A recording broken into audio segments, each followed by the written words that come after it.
Michel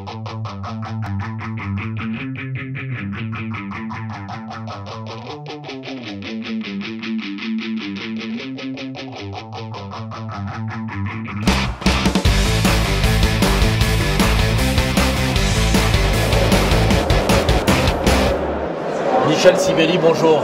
Bonjour. Je suis heureux de vous retrouver à Bruxelles sur ce congrès des experts comptables consacré à la fiscalité. Alors justement, je vous propose de rêver un peu.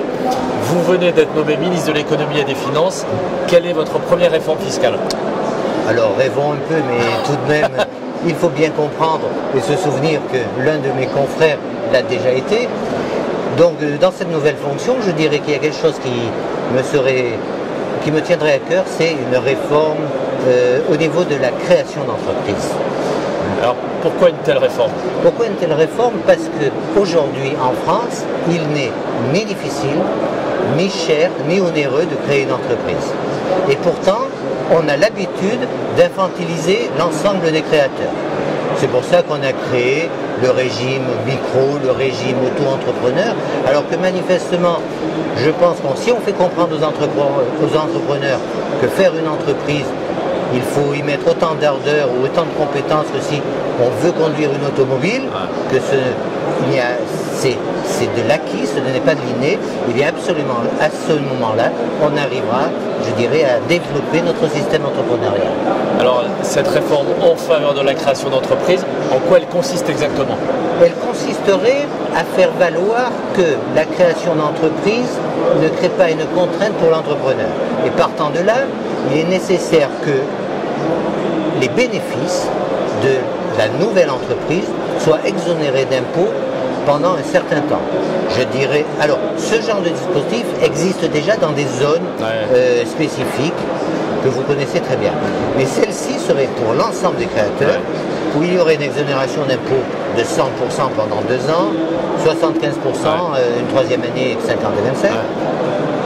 Si on s'y réfère, le coût serait minime, dans la mesure où les créations d'entreprises génèrent peu de bénéfices les premières années. Dire qu'il y a 100% d'exonération, manifestement le pays ou le budget ne prend pas un grand risque. Voilà, ce genre de dispositif est important.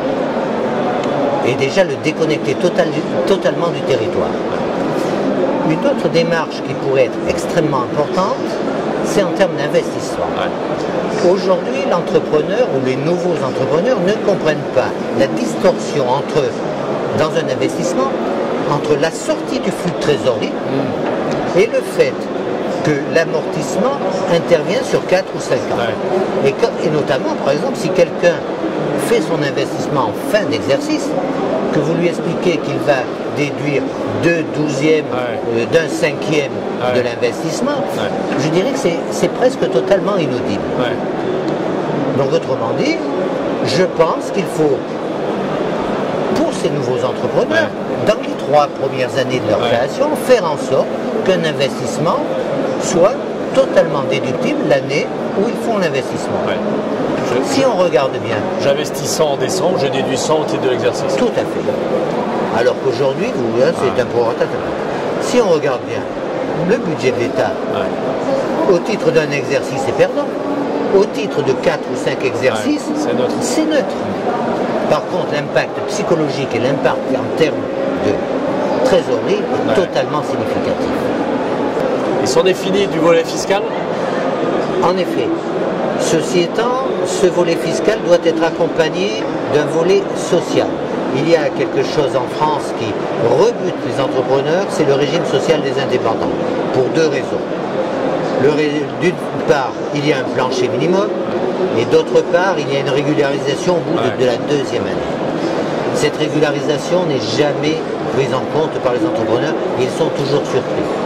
Donc autrement dit, je pense que pour le régime social des indépendants, il faudrait qu'il y ait un déclaratif trimestre par trimestre afin qu'ils payent leur régime social. Et ça définitivement, quoi. Et ça définitivement. On n'y revienne pas. Qu'ils n'y reviennent pas. Michel Sibeli, merci beaucoup pour votre proposition. Merci de votre proposition de m'avoir invité.